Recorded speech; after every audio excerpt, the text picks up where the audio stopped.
반갑습니다. 2월 5일 금요일 요양 새벽 묵상 시작하겠습니다. 기도하겠습니다. 주의 말씀은 내 발의 등이요 내 길의 빛이니이다. 오늘도 주의 말씀이 우리 삶의 빛이 되게 해주시고 우리가 오늘 하루 만나고 해야 될 모든 만남과 일들 속에서 하나님의 말씀으로 지혜를 얻고 또 길을 보게 하여 주시옵소서. 이 시간에 말씀이 우리를 추동하는 아름다운 하나님의 은혜가 있게 해 주시옵소서.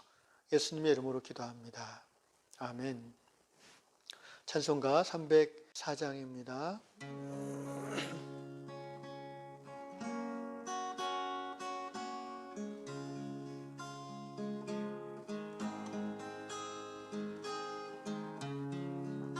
그 크신 하나님의 사랑 말로 다 영영 못하네.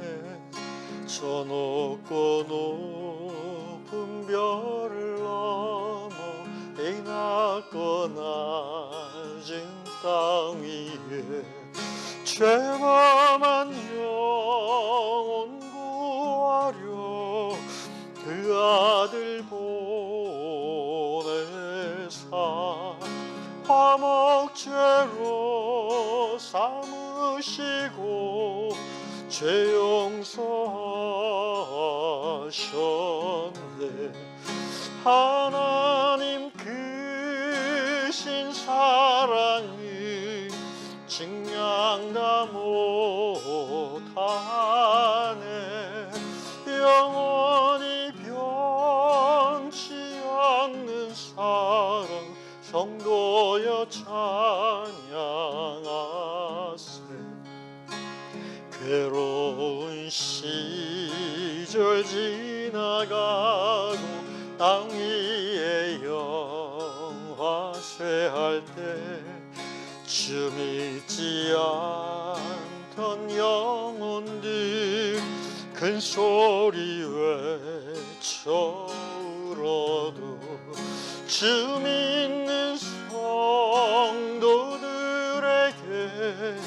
큰 사랑 베푸사 우리의 죄 사했으니 그네 잊을까.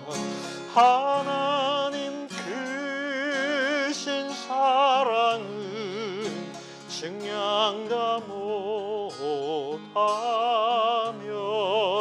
영원히 변치 않는 사랑 성도여 찬양하세. 하늘을 두루마리 삼고 바다를 먹물 삼아도 한없는 하나님의 사랑 다 기록할 수 없겠네. 하나님의 크신 사랑 그 어찌 닿았을까. 저 하늘로 비싸도 채우지 못한 하나님 크신 사랑은 증량 다 못하며 영원히 변치 않는 사랑 성도여 찬양하세.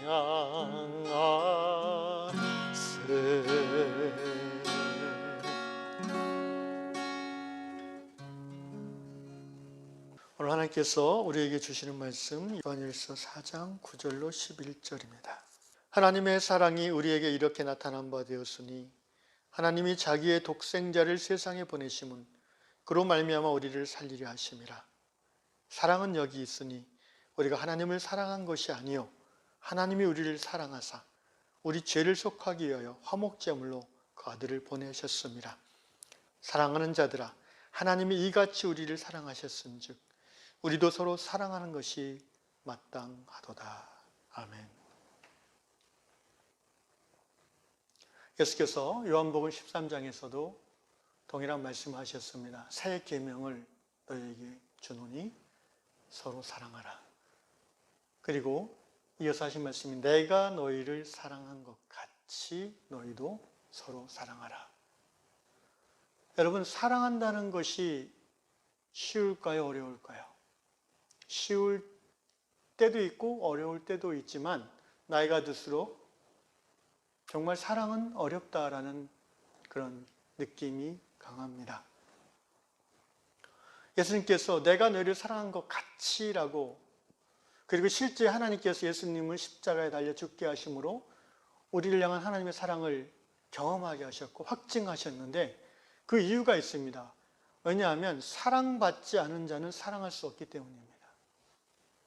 사랑은 원래 사람 안에 없는 개념이에요. 사람은 자기중심적이고 이기적인 존재이기 때문에 뭔가 다른 어떤 대상을 향해서 희생하고 또 섬기고 참고 인내하고 하는 것이 익숙하지 않은 존재입니다. 그것이 사람을 통해서 그 사랑이 실천되어지는 경우는 딱 한 가지인데 그 사랑을 자기가 받았을 때입니다. 부모의 사랑을 경험한 자녀에게 점점 그 인성과 감성과 또 정체성이 형성되어지면서 베풀 수 있게 되고 나눌 수 있게 되고 또 흘려보낼 수 있게 되는 것이지요. 요즘 많은 젊은 친구들이 결혼을 안 한다고 합니다. 기성세대로서 참으로 미안한 마음이 있습니다. 그만큼 경제적으로 그들의 삶이 팍팍해졌기 때문이죠. 그러나 그럼에도 불구하고 조금 더 자세히 살펴보면 지금 1인 가구의 비중이 거의 40% 가까이 되지 않습니까? 왜 결혼하지 않는가? 그렇다고 연애를 안 하는 것도 아닙니다. 연애는 합니다. 그런데 결혼은 안 한다고 합니다. 왜 그럴까요? 사랑, 결혼하면은 묶이기 때문입니다. 쉽게 말하면 사랑은 받고 싶은데 사랑을 주는 건 자신이 없다는 거예요. 그래서 에로스적인 사랑을 하되 어느 정도까지 서로 누리다가 마음 상하게 되면 그냥 가볍게 헤어질 수 있다는 거죠. 왜냐하면 한국 사회에서 결혼이란 거는 단순한 개인과 개인의 결합이 아니라 또 가정과 가정의 결합이고 여러 가지 이 가족관계 속에서 복잡한 일들이 생길 것을 걱정한 나머지 이제 이렇게 되어지는 것 같습니다. 서구식 그 개인주의가 우리나라에도 점점 깊이 들어왔다는 이야기죠. 어쨌든 사랑한다는 것은 쉽지 않아요. 남녀 간의 사랑도 쉬운 것 같지만 처음에 눈에 이 스파크가 딱 일어났을 때 쉽게 느껴지는 거지 이 연애를 오래 하다 보면 굉장히 힘들어지는 것을 연인들은 압니다. 또 이제 헬라 말로 그게 에로스고요. 또 필로스라는 사랑도 있죠. 그리스 말로 우정입니다. 우정도 여러분 그게 쉽지 않아요. 해보면 그죠? 우정이 오래 지속하려면 어떻게 돼요? 자기가 참아야 돼요. 서로 참아야 돼요. 서로 용납함이 있어야 돼요. 그렇지 않으면 우정은 깨지고 친구는 원수가 될 수 있습니다. 또 그리스어로 이제 사랑이라는 단어가 스토이게라는 말이 있어요. 스토이게. 이게 이제 부모의 자식 사랑 또는 형제의 사랑 또 스승의 제자 사랑을 이렇게 표현하는데 저는 이 스토이게의 사랑이야말로 인간이 할 수 있는 최고의 사랑이라고 생각합니다. 부모의 자식 사랑이죠. 여러분 자녀를 낳아서 키워본 분들은 알겠지만 솔직히 그 자녀가 태어나서 나에게 무슨 돈을 벌어다 주는 것도 아니고 걔가 태어나자마자 뭐 나를 이렇게 도와주는 것도 아니고요. 그렇지만 너무 예쁘고 사랑스럽습니다. 왜? 자녀이기 때문에 그래요. 그래서 이 앞에 이 에로스는 이제 내가 사랑하는 남자, 사랑하는 여자니까, 필로스 내 친구니까, 스토이게 내 제자니까, 내 자녀니까 다 이유가 있어서 하는 사랑이에요. 이런 걸 가르쳐서 우리가 조건적 사랑이라고 그러죠. 이 조건적 사랑 중에 가장 위대하고 가장 깊이 있는 것이 부모의 자식 사랑이라고 합니다. C.S. 루이스라는 옥스퍼드 영문학 교수였죠. 20세기 위대한 크리스찬인데 이분이 나니아 연대기의 저자죠. 이분이 그런 말을 했습니다. 네 가지 사랑에 대한 Four Talks on Love라는 책에서 에로스는 이제 말 그대로 애정이 중심이 된 사랑이고, 필로스, 필리아는 우정 중심이죠. 스토이계의 중심이 뭘까? 이분이 긍휼이라고 표현했어요. 루이스는. 제가 그 말을 들으면서 공감이 됐어요. 부모가 자식을 생각할 때에 이 긍휼의 마음이 저절로 나옵니다. 쉽게 말하면 내 새끼라서 그렇습니다. 옆집 애한테는 그런 마음이 안 생기는데 내 아이한테는 긍휼의 마음이 막 흘러나와요. 넘쳐요. 그래가지고 내 애가 뭘 잘못했잖아요. 그러면 이런 말을 하는 부모가 많아요. 오죽했으면 우리가 그랬을까? 뭐 이런 말을 해요. 옆집 애한테는 절대 그런 말 안 하죠. 부모는 자식을 향해서 긍휼이 흘러 넘치는 그런 사랑입니다. 반대로 자식은요, 부모에 대한 긍휼의 마음이 잘 안 나와요. 그게 참 신기해요. 부모에 대한 존경과 부모에 대한 애정은 있지만 긍휼의 마음은 잘 안 나오는 것 같아요. 자식이 부모를 바라볼 때는. 근데 부모가 자식을 바라볼 때는 그냥 불쌍하게 보여요. 아이고 불쌍한 내 새끼, 이 말이 저절로 나오는 거예요.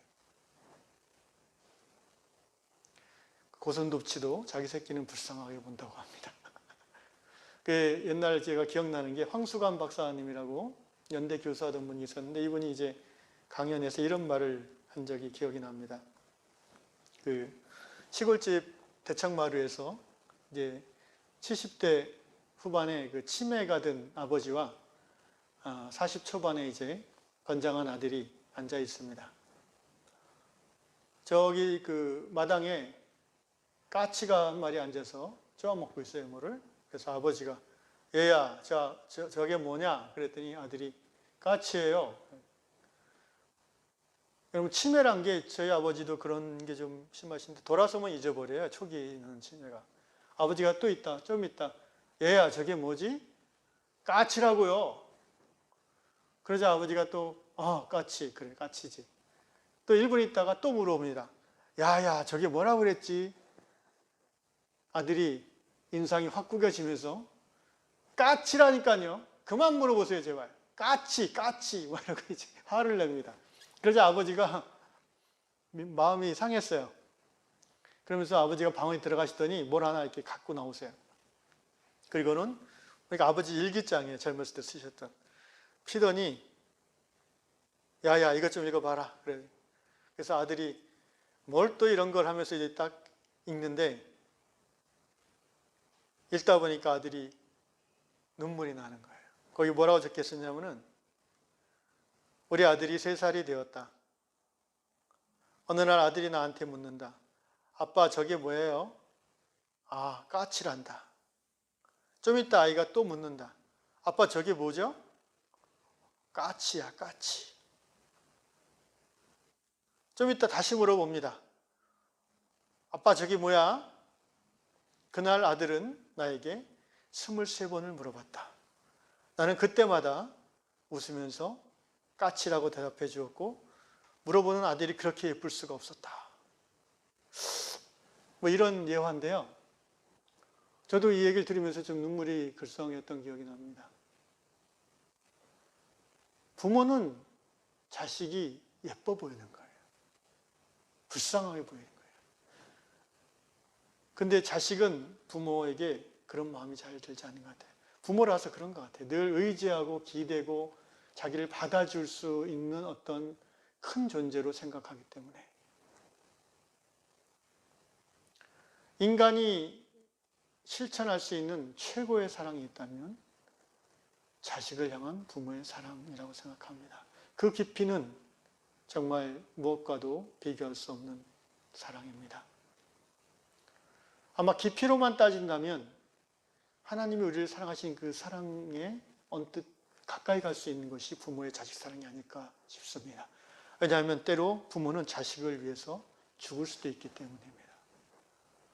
자식이 위험에 처해졌을 때 부모는 자식을 위해서 대신 자기 몸을 던질 수도 있습니다. 생각이 나는 또 일이 하나 있네요. 제가 우리 아들이 한 4살쯤 됐을 때인가요? 함께 제주도에 친구한테 놀러 간 적이 있습니다. 무슨 등대가 있는 그런 이름이 기억이 안 나는데 언덕백인데 거기서 이렇게 한 4-5명이 저희 친구들하고 이제 아이 옆에서 동그랗게 서서 얘기를 하는데 갑자기 아이 앞으로 뱀이 지나가는 거예요. 근데 아무도 그걸 못 보고 제가 딱 봤어요. 그 뱀이 독사인지 뭔지 저는 생각할 겨를이 없었어요. 무조건 아이 앞으로 나는 점프해서 뛰어 올랐어요. 그리고는 아이를 안고 제 등을 뱀에게 갖다 줬죠. 그러자 사람들이 놀라가지고 막 뱀을 이렇게 쫓아버렸습니다. 지금 생각해 보면은 왜 이렇게 급하게 했을까? 뱀이 그렇게까지 안 해도 침착하게 이렇게 쫓아낼 수 있는데 그때는 이 4살짜리 아이가 너무나 연약한 아이로 제가 느껴지는 거죠. 그래서 이 아이가 뱀에게 물렸을 때 생각하니까 제가 겪을 위험은 눈에 안 들어오는 겁니다. 그냥 일단 아이를 제 몸으로 커버하고 뱀이 나를 물든 말든 그거는 두 번째죠. 부모는 자식을 그렇게 사랑합니다. 그러나 하나님의 위대한 사랑과는 이 깊은 부모의 사랑도 비교할 수 없다고 합니다. 왜 그런지 아십니까? 자식을 위해서 죽기까지 하는 부모의 사랑이지만 모든 사람을 위하여 죽는 사랑은 아니기 때문입니다. 자식이니까 사랑하는 겁니다. 그러나 하나님은 우리가 자식이 아니라 원수 되었을 때에 우리를 사랑하셔서 당신의 외아들을 십자가에 달려 고통받고 죽도록 허락하셨습니다. 로마서 5장 8절 말씀이죠. 우리가 아직 죄인 되었을 때 그리스도께서 우리를 위하여 죽으심으로 우리를 향한 하나님의 사랑을 확증하셨느니라. 사랑하는 형제 자매 여러분, 그렇습니다. 하나님이 먼저 우리를 사랑하셨습니다. 오늘 요한일서 4장에 바로 그 말씀입니다. 10절 말씀, 사랑은 여기 있으니 우리가 하나님을 사랑한 것이 아니요 하나님이 우리를 사랑하사 우리 죄를 속하게 하여 화목제물로 그 아들을 보내셨습니다. 하나님이 먼저 우리를 사랑하셨고 성령의 인도하신 가운데 이 십자가 사랑을 깨달은 사람은 자기중심성, 이기성을 뛰어넘어서 형제를, 자매를 사랑할 수 있습니다. 이 하나님의 십자가의 사랑을 경험한 나와 이 십자가의 사랑을 경험한 너가 만나서 그리스도 안에서 우리가 되어지는 것이 교회입니다. 교회는 사랑의 공동체입니다. 바라기는 요한교회 모든 성도들이 십자가의 사랑을 다시 한번 깊이 경험하면서 주 예수 그리스도 안에서 서로 사랑하는 그리스도의 몸된 교회를 이루어가시기를 주의 이름으로 축원합니다. 기도하겠습니다. 하나님 정말 감사합니다. 우리가 무엇이간데 죄인인 우리를 거룩하신 하나님 보기에 정말 더럽고 추악한 우리들을 냄새나는 우리들을 하나님 먼저 택하시고 다가오셔서 십자가의 사랑으로 품어주셨습니까? 주님 감사합니다. 그 깊고 넓고 그 길고 위대한 하나님의 사랑을 오늘도 말씀 가운데 우리가 경험합니다. 그 사랑받은 자로서 오늘 말씀을 따라 우리 주위에 하나님이 붙여주신 사람들을, 가족들을, 성도들을 사랑하는 이 양의 성도들 되게 하여 주옵소서. 예수님의 이름으로 기도합니다. 아멘. 하늘에 계신 우리 아버지, 아버지의 이름을 거룩하게 하시며 아버지의 나라가 오게 하시며 아버지의 뜻이 하늘에서와 같이 땅에서도 이루어지게 하소서. 오늘 우리에게 일용할 양식을 주시고 우리가 우리에게 잘못한 사람을 용서해 준 것 같이 우리 죄를 용서해 주시고 우리를 시험에 빠지지 않게 하시고 악에서 구하소서. 나라와 권능과 영광이 영원히 아버지의 것입니다. 아멘.